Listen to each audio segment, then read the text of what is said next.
καταλάβω κι εγώ δηλαδή. Αυτό που σας κάνει να είσαστε έτσι παθητικοί και αποξενωμένοι, τι είναι αυτό?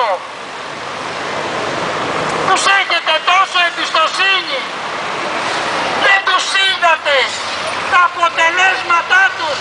Εδώ είναι, κάθε μέρα μπροστά σας.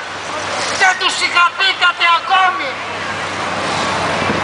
Δεν τους συγχαθήκατε ακόμη. Έως πότε θα κοιμόσαστε? Ελληνίδες και Έλληνες, και κάνετε και τον έξυπνο από πάνω. Γιατί κυρίες και κύριοι, στα ελεύθερα κράτη οι πολίτες αποφασίζουν για το μέλλον τους. Όταν εσείς κοιμόσαστε όρθιοι, ποιος θα αποφασίσει για όλους εσάς? Ρωτάω, ποιος? Ο Ιησούς Χριστός.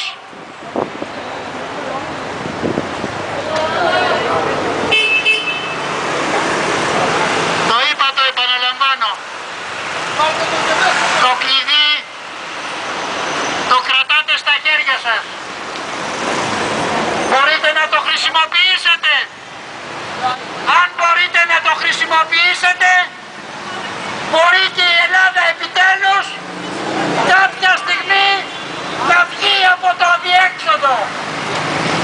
Όσο εσείς θα κοιμόσαστε και θα ροχαλίζετε, θα αφήνετε όλους αυτούς να παίζουν παιχνίδια με το δικό σας μέλλον. Καταλάβαμε τι είπα? Αυτό εκμεταλλεύονται αυτά τα κομματόσκυλα.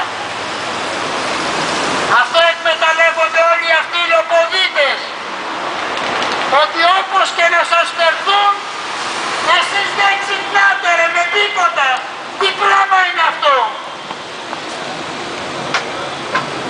Ρε δηλαδή ειλικρινά σας το λέω, τρελαίνομαι. Όπως και να σας φερθούν, εσείς εκεί.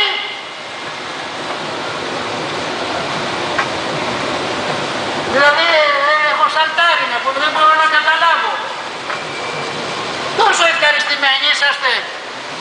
Και ο μόνος που είμαι εγώ, μόνος μου εναντίον όλων αυτών,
το Σόρο.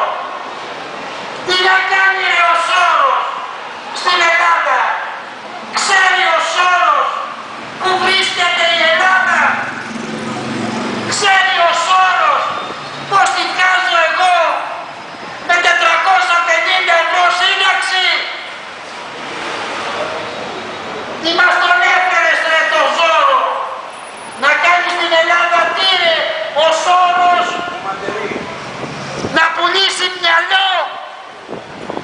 Αν δεν είσαι ικανός, πάρε δρόμο ρε και φύγε και μη μας κουβαλάς τον κάθε Σόρο εδώ για να μας σώσει από τα αδιέξοδα που εσείς οι ίδιοι δημιουργήσατε, βλάκες πολιτικοί.